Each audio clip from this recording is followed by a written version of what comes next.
ఈ శ్మశానం ఏంటి, ఈ జనాజా సనాతుల జనాజా ఏంటి, అసలు ఏంటి సంబంధం ఏంటి అసలు అంటే నిజానికి ఆలోచించండి.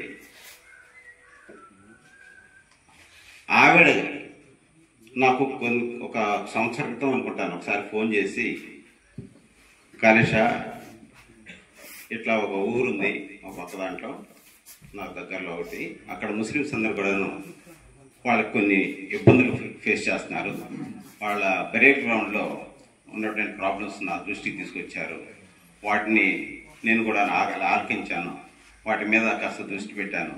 ఈ లోపల వాళ్ళకి ఏం చేయగలను ఆలోచిస్తున్నాను. అవకాశం ఉంటే ఎప్పుడైనా వస్తే నీకు కూడాను నువ్వు కూడా ఒకసారి వచ్చి చూద్దు కానీ అని చెప్పి నాకు ఒక మెసేజ్ చెప్పడం జరిగింది. అసలు ఈ పద్మ ఎవరు, ఈ ముస్లిం శ్మశానం ఏంటి, దీని గురించి ఆవిడ ఆలోచించడం ఏంటి, అసలు నాకు మతిపోయింది.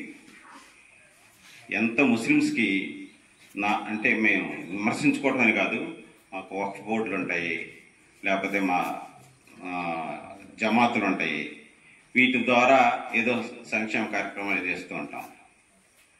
మా వాళ్ళందరూ కూడాను మసీదులకు ఇచ్చేటువంటి ప్రార్థనా స్థలాలకు ఇచ్చేటువంటి ఇంపార్టెన్స్ బరీల్ గ్రౌండ్కి శ్మశానానికి ఇవ్వరు.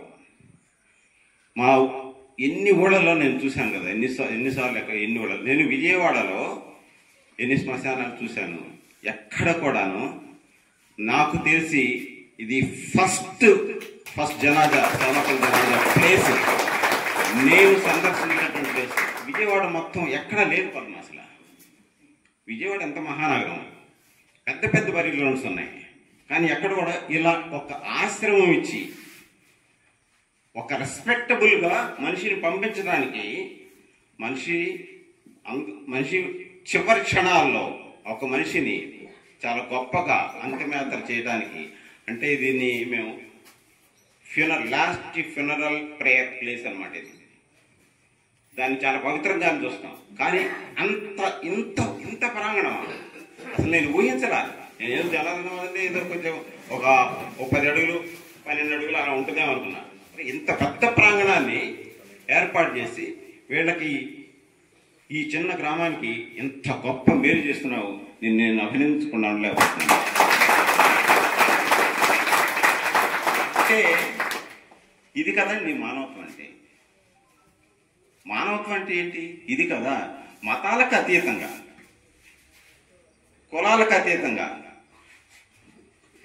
ఏ స్వార్థం లేకుండా, తనకేమి కనెక్షన్ లేకుండా తోటి ముస్లింలు ఇబ్బందులు పడుతున్నారు, వాళ్ళకి ఏ రకంగా నేను సహాయం చేయగలను అని పెద్ద మనసుతోటి వచ్చినటువంటి ఆ డాక్టర్ దంపతులకి నేను నిజంగా శిరస్సు ఉంచి నమస్కారాలు చేస్తాను.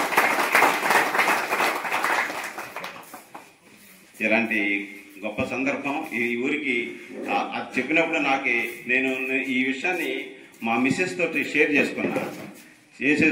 చేసుకుంటే తను ఒక హదీస్లో ఉన్నటువంటి తను కొంచెం రెగ్యులర్గా ఖురాన్ చదువుతున్న మహమ్మద్ ప్రవక్త గారి ప్రవచనాలు అన్నమాట. ఒక వచనం పంపించింది నాకు. దైవ ప్రవక్త సల్లల్లాహు అలైహి వసల్లం గారు ఇలా బోధించారు, ప్రజలకు ఇబ్బంది కలిగించి వీధుల్లో ఉండేటువంటి చెత్త చెదారాన్ని తొలగించడం దాన ధర్మాలు చేయడంతో సమానం. ఏమండి, మనం గ్రంథాలు చదువుతున్నాము, వాళ్ళు జీవితాన్ని చదివారు, వాళ్ళు మనకంటే గొప్ప ముస్లింలు అని చెప్పి.